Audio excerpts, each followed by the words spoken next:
আসসালামু আলাইকুম রহমতুল্লাহ। আজকে আমি আপনাকে দেখাবো কীভাবে আপনারা নিজেরা ঘরে বসে মোবাইল কিংবা কম্পিউটারের মাধ্যমে আপনারা আপনাদের নিজেদের এনআইডির আবেদন নিজেরা করবেন এবং সম্পূর্ণ সঠিকভাবে করবেন এবং সঠিকভাবে করার পর এই ডকুমেন্ট সহ সকল ডকুমেন্ট সহ আবেদন কপিটা জমা দিবেন। তাহলে দেখা যাবে আপনার ভুলভ্রান্তি হবে না, আপনার আবেদনটা আপনি সুন্দরভাবে সঠিকভাবে করে জমা দিয়ে দিতে পারবেন। লিখতেছি এনআইডি লেখার পর এন্টার প্রেস করবেন। এন্টার প্রেস করার পর দেখেন সর্বপ্রথম যে একটা ওয়েবসাইট আসছে ওয়েবসাইটে ক্লিক করবেন। আমি ক্লিক করলাম। ক্লিক করার পর দেখেন এখানে এনআইডি অনলাইন সার্ভিস নামে একটা অপশন আছে, জাস্ট এটাতে ক্লিক করবেন। এটাতে ক্লিক করার পর আরেকটা আমাদেরকে নিউ পেজে নিয়ে যাবে। দেখতে পাচ্ছেন আমাদেরকে আরেকটা নিউ পেজে নিয়ে গেছে। এখান থেকে আমাদের মূল কাজ এখানে দেখেন একটা হচ্ছে রেজিস্টার করুন আর একটা আবেদন করুন।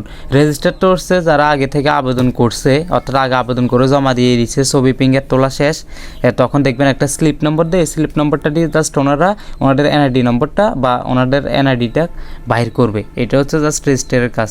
আর যারা এখন একদম সম্পূর্ণ নতুন, কোনো কাজ আগে থেকে কোনো কিছু করে নাই, আবেদন বা ফিঙ্গার আইরিস কিছু দেয় নাই, তারা সর্বপ্রথম চলে যাবে আবেদন করুন যে অপশনে দেখতেছেন এটাতে আবেদন করুন। ক্লিক করার পর আমাদেরকে আরেকটা নিউ পেজে নিয়ে যাবে। আমরা একটু অপেক্ষা করি। দেখতে পাচ্ছেন আমাদেরকে আরেকটা নিউ পেজে নিয়ে গেছে। এখানে আমাকে বলতেছে পুরো নাম ইংরেজি এবং জন্ম তারিখটা দেওয়ার জন্য। তো দেখতে পাচ্ছেন আমি আমার পুরো নামটা ইংরেজিতে বসাইছি এবং জন্ম তারিখটা, জন্মদিন বা যে বছর, জন্ম বছর, জন্মসাল এগুলো বসাইছি। এরপরে আমি দেখেন এখানে একটা ক্যাপচা দিয়েছে, ক্যাপচাটা জাস্ট পূরণ করেছি। দেখেন ক্যাপচাটা হচ্ছে 4EFR এই ক্যাপচা, এটা একটু জুম করলে দেখা যায়। পূরণ করার পরে আমি জাস্ট এখানে বহাল বাটনে ক্লিক করব। বহাল বাটনে ক্লিক করার পর দেখেন আমাকে একটা পেজে নিয়ে যাচ্ছে। এখানে আমাকে বলতেছে আমার মোবাইল নম্বরটা দেওয়ার জন্য, এই নম্বরে একটা কোড যাবে। তো আমি আমার নম্বরটা বসাচ্ছি। তো আমি আমার নম্বরটা বসাইছি, দেখতে পাচ্ছেন। নম্বরটা বসানোর পর আমি জাস্ট বার্তা পাঠানে ক্লিক করব। বার্তা পাঠানে ক্লিক করার পর দেখবেন আমাকে একটা ওটিপি দিবে। দেখতে পাচ্ছেন আমি কোডটা বসা দিছি। আমি জাস্ট বহালে ক্লিক করব। ক্লিক করার পর দেখেন আমাকে আরেকটা নতুন পেজে নিয়ে গেছে।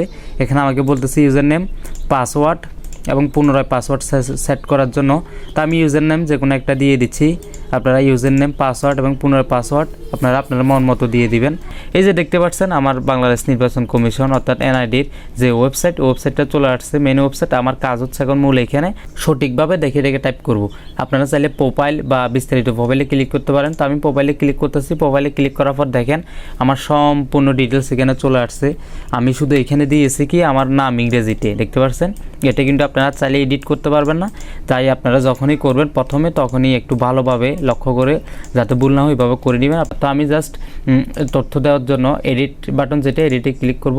এডিটে ক্লিক করার পর দেখেন এখানে যে রেড মার্ক চিহ্ন দেওয়া, এগুলো কিন্তু বাধ্যতামূলক আপনাকে দিতে হবে, এগুলো না দিলে হবে না।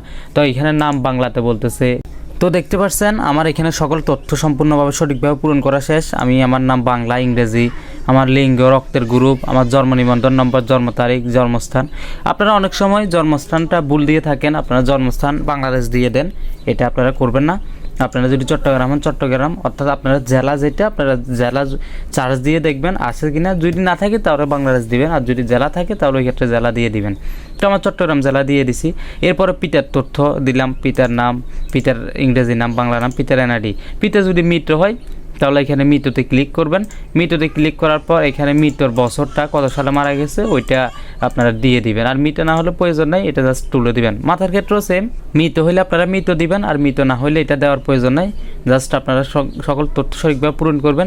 এরপরে নিচে আরেকটা অপশান আছে, ওইটা হচ্ছে বৈবাহিক অবস্থা। এখানে অবিবাহিত হলে অবিবাহিত, বিবাহিত হলে বিবাহিত, যেটা হয় আপনারা ওইটা দিবেন। বিবাহিত হলে অবশ্যই আপনাদের ম্যারেজ সার্টিফিকেট যেটা আছে ওইটা আপনাদেরকে দিতে হবে, অর্থাৎ কাবিননামা। আর অবিবাহিত হলে অবিবাহিত। তো আমি অবিবাহিত দিচ্ছি। আমার প্রথম পেজের কাজ সম্পূর্ণ শেষ, এটা সম্পূর্ণ সঠিকভাবে হয়ে গেছে। এরপর আমি জাস্ট আবার পরবর্তীতে ক্লিক করব। পরবর্তীতে ক্লিক করার পর দেখেন এখানে শিক্ষাগত যোগ্যতা। তো আমি এখানে দিয়ে দিচ্ছি ন্যূনতম, আমি প্রথম শ্রেণীটা দিয়ে দিই, প্রথম বা দ্বিতীয় শ্রেণী। এরপর এখানে পেশা আসছে, আপনাদের যে পেশাগুলো আছে এখানে একটা একটা দেখবেন। তো আমি আমার পেশাটা এখানে দিয়ে দিলাম।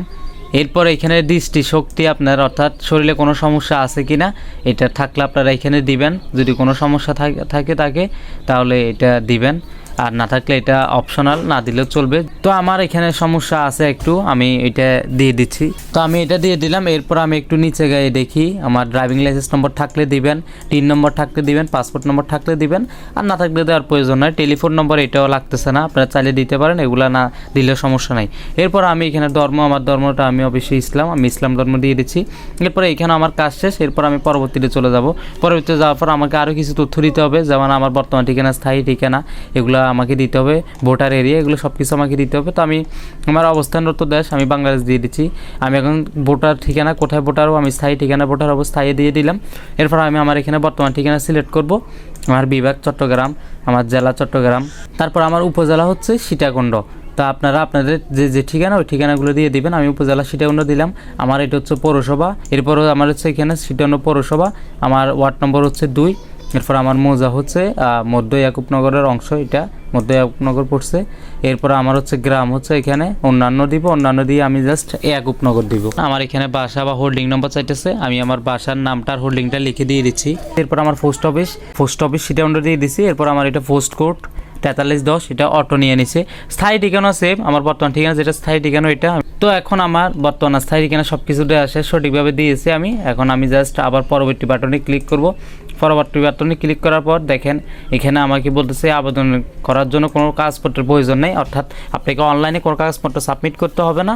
আপনি আবেদন করার পরে যে ডকুমেন্টগুলো চাই আপনার, ওই ডকুমেন্টগুলো আপনারা আপনার উপজেলায় বা যারা এখন ভোটারের দায়িত্বে আছে তথ্য হালনাগাদে তাদেরকে জমা দিয়ে দিবেন। তো আমার সব কিছু ঠিক আছে, আমি জাস্ট এখন একটু পরবর্তীতে যাচ্ছি।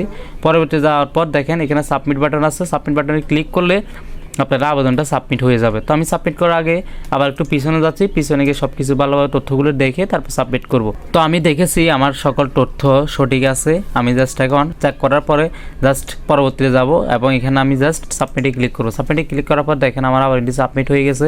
দেখতে পাচ্ছেন আপনার একটি অ্যাপ্লিকেশন পেন্ডিং আছে, এই যে ডাউনলোড কপি যেটা দেখতে পাচ্ছেন এটা আপনারা ডাউনলোড করে নেবেন। আমি ডাউনলোড করে নিচ্ছি। এটা অনেক সময় দেখা যায় কিছুক্ষণ পর আর থাকে না, তাই সাথে সাথে ডাউনলোড করে আপনারা কোনো একটা ইয়েতে আপনারা সেভ করে রাখবেন। এই যে দেখবেন এখানে এই আমার অ্যাপ্লিকেশন কপি চলে আসছে। দেখেন এটা হচ্ছে আমার ভোটার তালিকা নিবন্ধনের জন্য আবেদন যে ফর্মটা থাকে, আবেদন ফর্ম, এটা আপনাদেরকে আর কিছু করতে হবে না, এটা সম্পূর্ণ পূরণ করা অনলাইনে হয়ে গেছে। জাস্ট এখানে এই যে দেখেন এই স্লিপ নম্বর যেটা আছে ফর্ম নম্বর 5, এটা আপনাকে সিরে দিয়ে দিবে, আপনারা এটা রেখে দিবেন। এটা দিয়ে আপনারা যখন এনআইডি হয়ে যাবে এনআইডি বাইর করবেন। তো এই তো আজকের মূল ভিডিও, আশা করি বুঝতে পারছেন। ভিডিওটা কেমন লেগেছে অবশ্যই কমেন্টে জানাবেন। যদি ভালো লাগে থাকে একটা লাইক, একটা কমেন্ট, একটা শেয়ার করবেন এবং ফেসবুক পেজ থেকে দেখে রাখলে অবশ্যই ফলো করবেন, ইউটিউব থেকে দেখে রাখলে অবশ্যই সাবস্ক্রাইব করবেন। সবাই ভালো থাকবেন, সুস্থ থাকবেন। আজকের ভিডিও পর্যন্ত, আল্লাহ হাফেজ, আসসালামু আলাইকুম রহমতুল্লাহ।